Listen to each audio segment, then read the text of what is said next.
Não foi fácil para o pensamento crítico latino-americano, para a ciência social, conseguir superar a ideologia dominante segundo a qual nós éramos um país em vias de desenvolvimento.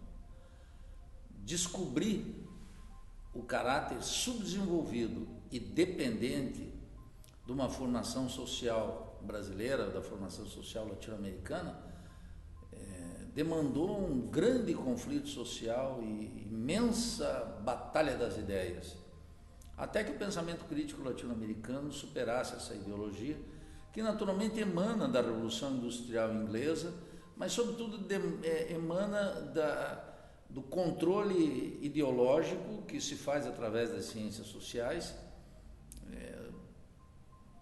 cujo epicentro no último século são os Estados Unidos. E o que é um país dependente? É um país que tem, em primeiro lugar, uma soberania formal, como o Brasil, como a Guatemala, como o México, como o Equador, mas que não retém o excedente de riqueza aqui criado, ele vaza para o exterior, que na explicação marxiana a gente caracteriza como uma exportação de valor permanente, uma transferência de valor permanente da periferia para o centro, o que faz com que tanto o Estado, a economia, as classes sociais e a cultura tenham uma característica muito particular. Essa especificidade latino-americana é que confere o caráter de dependência. Agora, essa dependência, ela não é outra coisa senão o outro lado dos países desenvolvidos. Quer dizer, nós somos dependentes porque eles são países centrais. Nós nascemos como uma periferia capitalista na forma de um grande colonialismo, cuja expansão ocorreu no século XVI, a raiz da expansão comercial europeia, que faz a chamada conquista da América e, no mesmo momento que cria o mercado mundial, cria o colonialismo. Então nós tivemos 3 séculos de colonialismo, essa é a primeira especificidade. Logo depois que os processos de independência ocorrem e nós nos tornamos países soberanos do ponto de vista político, nós imediatamente começamos um período novo, encerram-se 3 séculos de colonialismo e começam 2 séculos de dependência, que é o que nos caracteriza. E essa tradição ela é muito importante porque ela evita equívocos e, sobretudo, a nossa crítica à ideologia. Nós, marxistas, somos acérrimos críticos da ideologia. A ideologia é nosso inimigo público número 1, porque ela nos leva precisamente a erros e a ilusões que fazem com que o leigo se equivoque, por exemplo, em pensar que o Brasil já não é mais um país dependente e subdesenvolvido porque o PIB é o 6º PIB do mundo, ou porque durante um período muito curto o preço dos produtos que nós exportamos podem ter uma valorização súbita e necessariamente passageira no mercado mundial, ou porque pode ter uma pequena e naturalmente breve expansão de classes médias.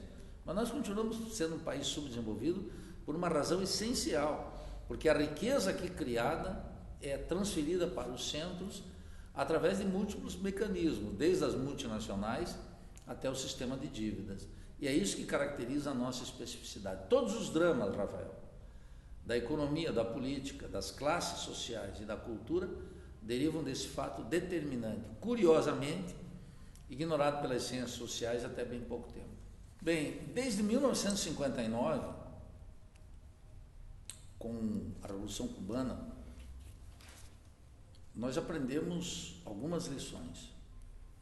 Primeiro, que todo processo genuíno de independência, conduzido pelas massas e por uma vanguarda política, necessariamente encontrará nos Estados Unidos uma oposição tão férrea que fez governos do Partido Democrata, a gestão de John Fitzgerald Kennedy, apoiar, através da CIA e do Departamento de Estado, uma invasão a Cuba.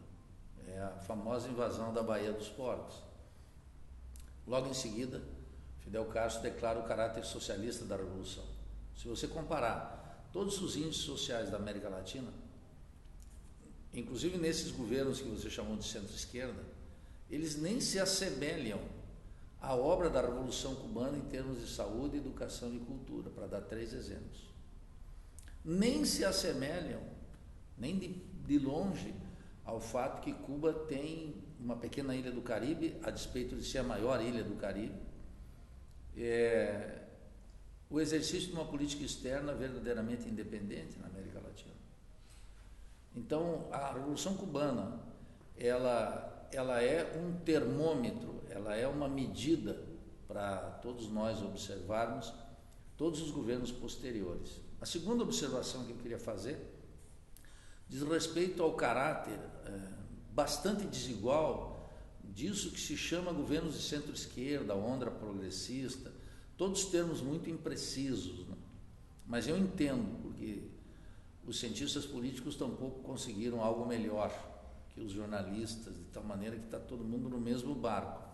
Mas tu observar, Rafael, a diferença entre a Revolução Democrática Bolivariana, encabeçada por Chávez, e até o momento que o presidente Chávez era vivo, ela é radicalmente diferente do governo de Néstor Kirchner na Argentina e depois de Cristina Kirchner, que por sua vez, ainda que um governo ultralimitado, nos 2 casos, tanto do marido quanto da esposa, substancialmente distinto daquilo que nós tivemos aqui com Lula e com Dilma.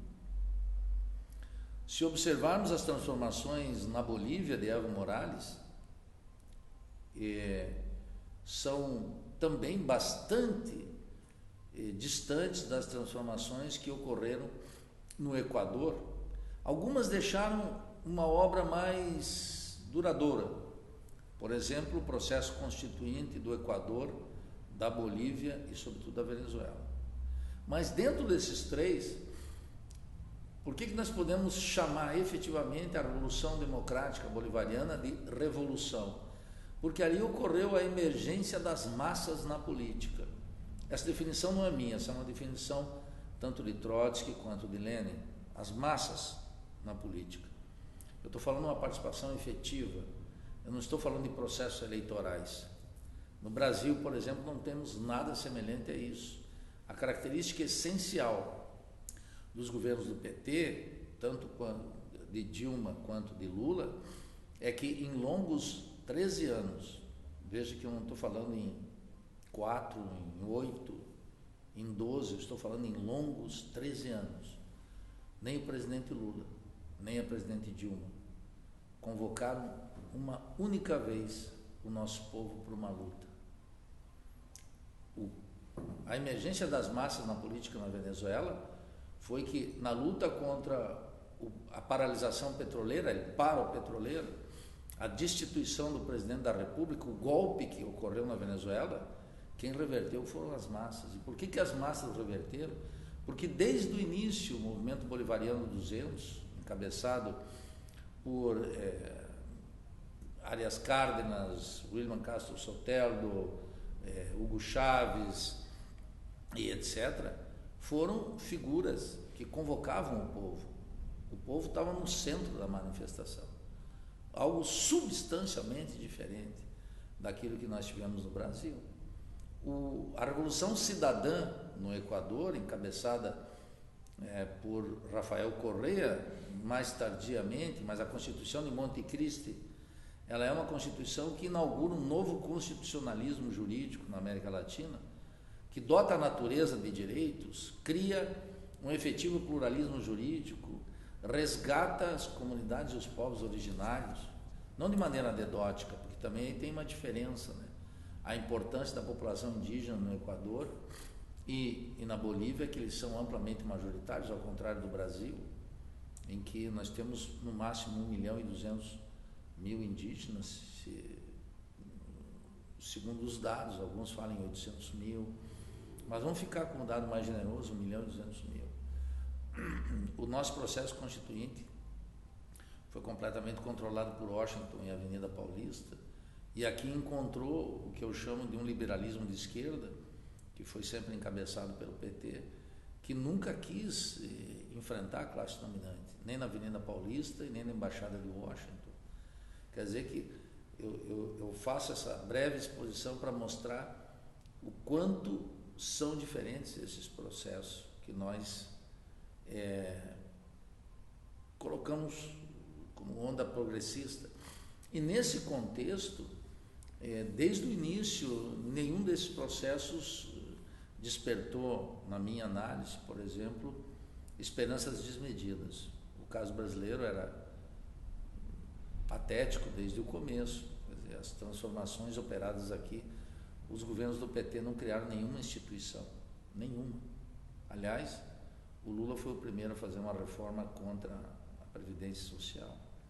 O caso do Rafael Correa e de Evo Morales, como sobretudo do presidente Hugo Chávez, foi a criação de novas instituições e, sobretudo, a criação de uma nova Constituição, uma ordem jurídica que colocou nas mãos do povo instrumentos valiosos, que hoje, a despeito das imensas limitações do governo de Nicolás Maduro, a experiência acumulada de luta e os instrumentos jurídicos que o governo dispõe permite que o governo bolivariano não seja destituído. E veja que eu faço aqui uma distinção muito importante.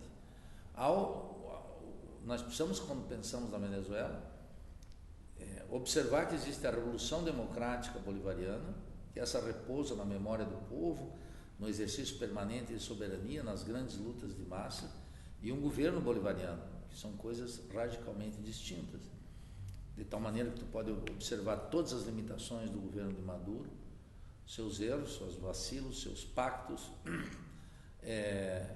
suas limitações, mas quando tu olha em perspectiva a Revolução Democrática Bolivariana, a despeito de tudo isso que eu mencionei aqui, esse é um governo que não sucumbiu. No Brasil, Lula e Dilma desceram cínica e de maneira prostrada a rampa do Planalto, fazendo um cálculo medíocre que no espaço de 2 anos voltariam pela força das urnas. Veja que direção ingênua e veja que irresponsabilidade histórica. Isso não é o quadro venezuelano.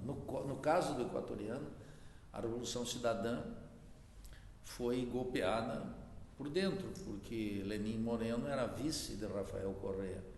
Ao longo dos anos, aquele ímpeto renovador no Equador foi se tornando senil. E a despeito de todas as críticas, os avisos, etc., Rafael Correa assumiu pactos que não poderia, mas lá no Equador, por exemplo, não vamos nunca esquecer, se fez uma auditoria da dívida externa. Então, se você considerar em larga escala que o presidente Chávez fez uma nova Constituição, tomou a renda petroleira completamente, derrotou Washington e o imperialismo sucessivas vezes, fez uma nova ordem jurídica e deu um protagonismo de massa para o povo, é uma conquista fundamental. Se tu vê que há um novo constitucionalismo jurídico, tanto na Bolívia quanto no Equador, isso é uma conquista extraordinária, porque as massas participavam da política. Se você observar que foi numa iniciativa entre Hugo Chávez e Néstor Kirchner que se derrotou a iniciativa dos Estados Unidos da ALCA, você vai ver que foram lutas memoráveis que estiveram aqui. E se você comparar isso com o que nós tivemos no Brasil, você vai ver a miséria do nosso processo. Então, são substancialmente diferentes. É absolutamente indispensável observar cada um deles, porque o grau de resistência está intimamente ligado com o grau de participação do povo. E aqui no Brasil, então, nós temos a resistência mais como um lamento, uma ideia de lamber as feridas, e não como um momento da luta e da retomada política das classes subalternas contra a classe dominante, que decretou objetivamente uma guerra de classes contra nós. Eu diria que desde 1994 é preciso entender o que aconteceu no Brasil, fora dessa forma ideológica que os economistas, com muito esmero e muito interesse, explicam. Em 1994 ocorreu um pacto de classe no Brasil. Esse pacto construir uma coesão burguesa entre o capital agrário, o capital comercial, o capital industrial, nacional e multinacional, e o capital bancário. A hegemonia era desse último, por isso que todo mundo fala do império das finanças, da financiarização, etc. Esse pacto, ele tinha algumas premissas. Em primeiro lugar, fomentar uma economia exportadora e que concedia precisamente ao capital agrário, portanto ao latifúndio, um protagonismo extraordinário. O Brasil foi se notabilizando nesse período por ser um país exportador de produtos agrícolas e minerais, o que significava a ampliação da fronteira agrícola que ocorreu durante Cardoso, durante Lula, foi excepcionalmente prodigioso durante o governo de Dilma, que tinha no Ministério da Agricultura nada mais, nada menos do que a senadora Cátia Abreu, conhecida nos botecos como a Miss Motosserra, mas que era comadre da presidente. Então foi uma expansão da fronteira agrícola que penalizava os indígenas, um assassinato sistemático dos líderes camponeses, uma ampliação da fronteira agrícola e um reforço do latifúndio. Junto com isso, desde 94, começou a ocorrer um superendividamento do Estado brasileiro. Isso era a verdadeira âncora do Plano Real. E era, ao mesmo tempo, expressão do domínio das finanças nessa coesão burguesa. A dívida interna, que era de 64 bilhões de reais, quando Fernando Henrique Cardoso assume, ela alcança a cifra de 720 quando Fernando Henrique Cardoso termina seu segundo mandato. O presidente Lula multiplica por 2 e deixa em 1,5 trilhões. A presidente Dilma em 4 trilhões e o corrupto e liberal Michel Temer em quase 5 trilhões. E agora, Paulo Guedes vai, através da desvinculação das receitas da União, superar isso. E talvez nós tenhamos uma relação PIB-dívida, que é um indicador miserável que os economistas gostam de exibir, como se fosse o verdadeiro estado da ciência, superior ao que nós temos hoje. Então pode ser 80, 90 e talvez alcance as cifras de um Japão, que é 120% de endividamento em relação ao PIB. Não há problema nisso. Portanto, a segunda característica foi o superendividamento do Estado brasileiro. A terceira, e aí eu já começo a entrar na tua resposta, é que o capital industrial, que representava 26% do PIB lá em 94, ele começa a lentamente diminuir até chegar agora em 9,7%. E o último tratado, que foi gestado nas administrações petistas entre o Mercosul e a União Europeia, agora vai liquidar a parada. Então, o anúncio da Ford, que está se retirando, o fim da produção de modelos 1.0, a ameaça de fechar Camaçari, etc., mostram que as multinacionais não precisam mais da periferia capitalista para produzir aquilo que a China, a Índia e o setor manufatureiro dos Estados Unidos fazem.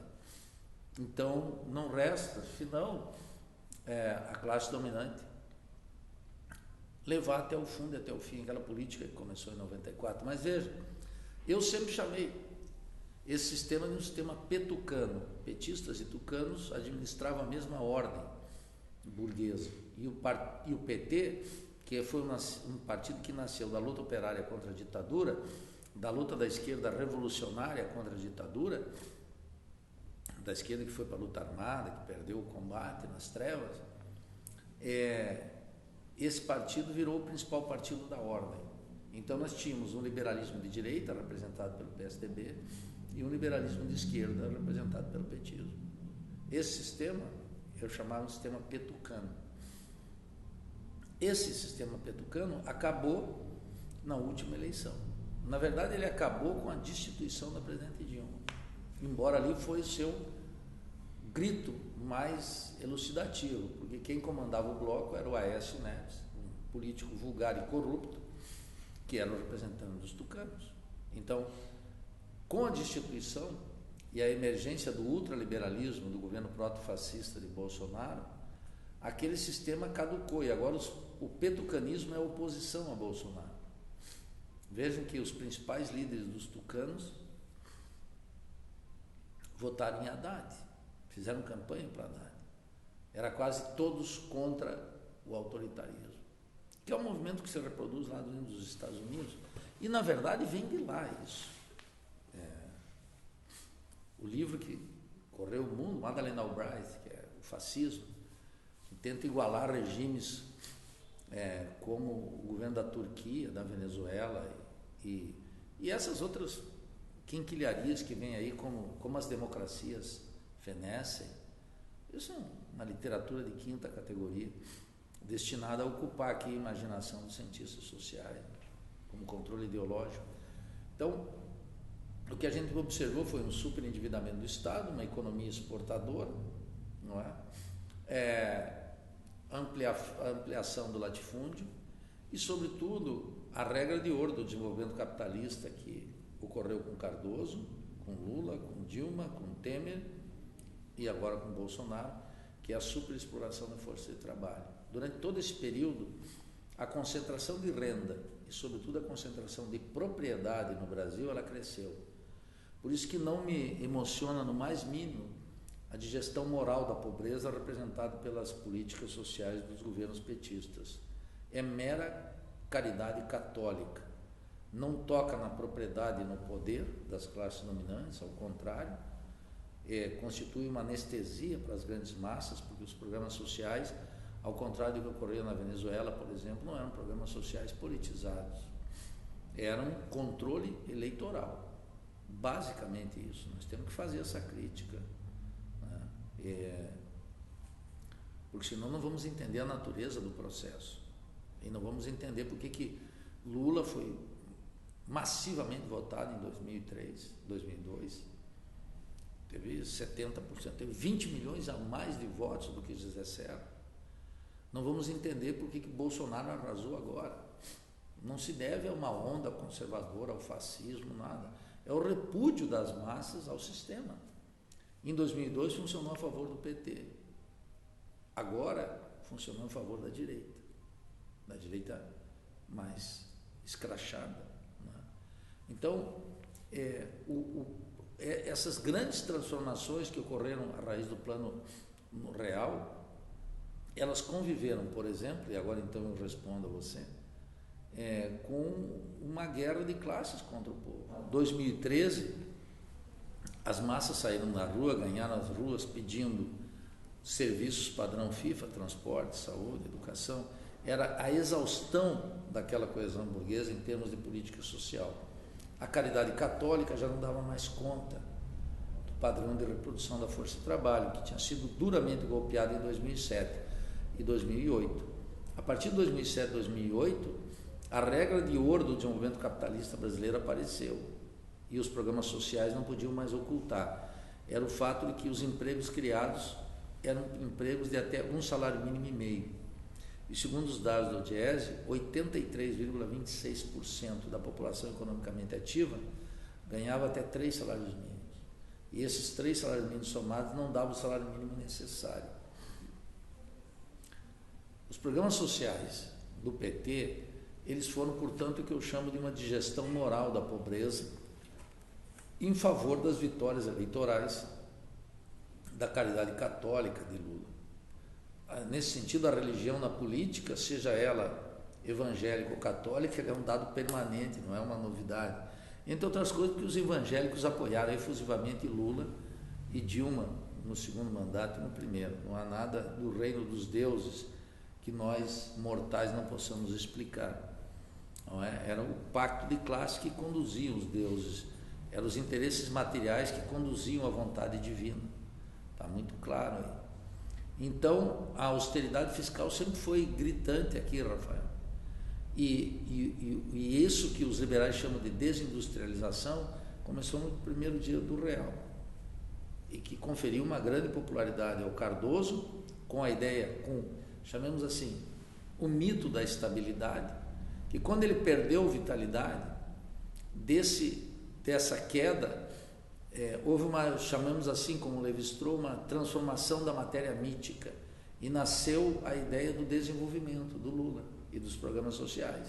E isso implicou em fazer o quê? Isso implicou que chegou um momento que isso também não tinha mais base material. Não é que a burguesia não paga imposto, alguns economistas, muito fracos no diagnóstico, eles acham que a expansão do PT tinha que ter uma nova base fiscal, cobrar impostos dos ricos.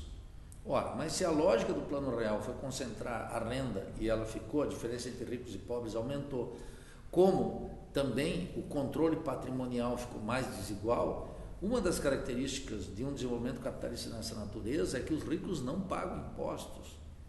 Os ricos, para pagar impostos, só a partir do que eu chamo a Revolução Brasileira, que é a tese que eu defendo. Aí sim, mas aí nós vamos discutir a propriedade e o poder político. E os programas sociais não encontravam oposição por uma razão simples, precisamente porque eles não tocavam nem no poder político e nem na propriedade. E no auge deles, eles consumiram 0,47% do PIB, enquanto o governo destinava 8, 9, 10% para o que eu chamo de rentismo.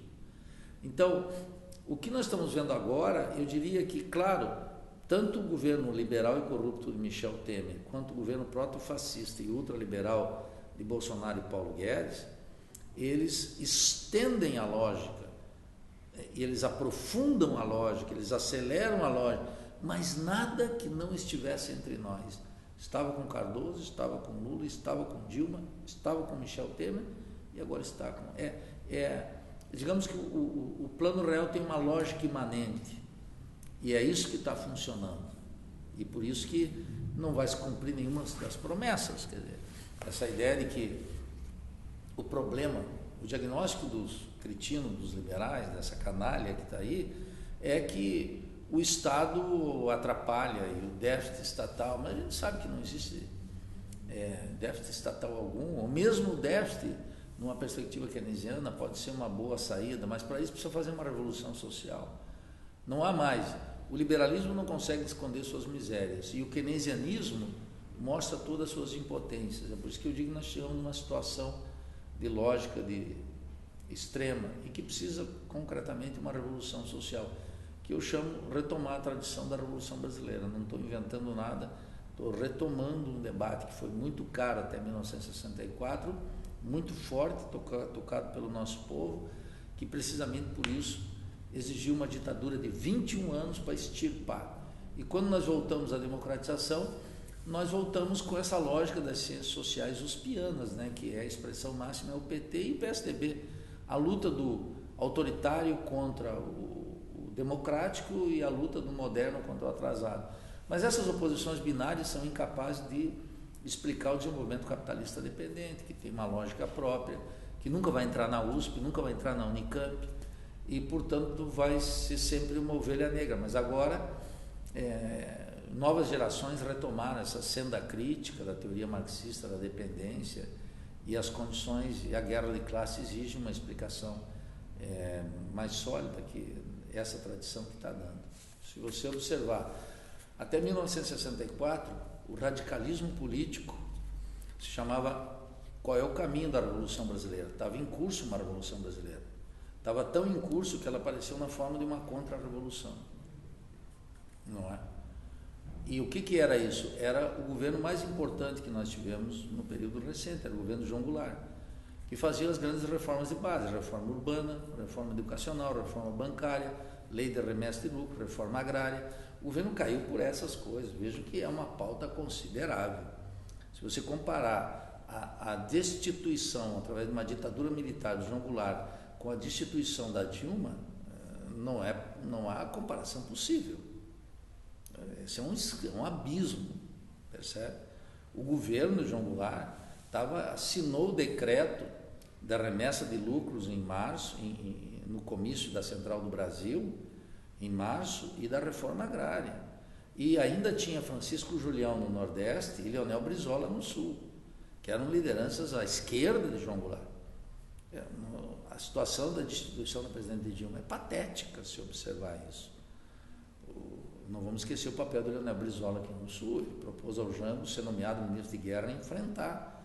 E já tinha feito a cadeia da legalidade alguns anos antes. De tal maneira que o radicalismo político estava posto. A ditadura extirpou o radicalismo político. A democratização foi conduzida pelo bom mocismo, pela ideia pragmática que, sob circunstâncias, se gestaram do Lula. O Lula é um negociador, ele é o homem que faz o pacto. Essa é a ideia do Lula. Mas aquele protesto operário contra a ditadura, ele era um novo radicalismo, um radicalismo contra a ditadura. O Lula operou no meio da esquerda precisamente uma forma de apaziguar aquela força. O Lula era um representante da moderação mais completa e absoluta, apoiado pela Igreja Católica, que nunca aceitou o radicalismo político, nem no Vaticano e nem aqui. Então, o radicalismo político que emergiu da luta operária, do protesto operário contra a ditadura, ele foi esterilizado por suas lideranças mais importantes. De tal maneira que o campo à esquerda, ele foi se transformando da luta social para a construção parlamentar dentro da República. Qual República? A podridão na nova República, não outra. Então, quando alguém fala que vai atuar com o espírito republicano, eu já congelo, porque eu sei o que significa a República entre nós. Significa a opressão mais vil contra as classes subalternas. Eu não me iludo com esse liberalismo de esquerda. Ao contrário, eu o combato veementemente. Então, quando nós tivemos no concerto das eleições um sistema petucano, ali todo o radicalismo acabou.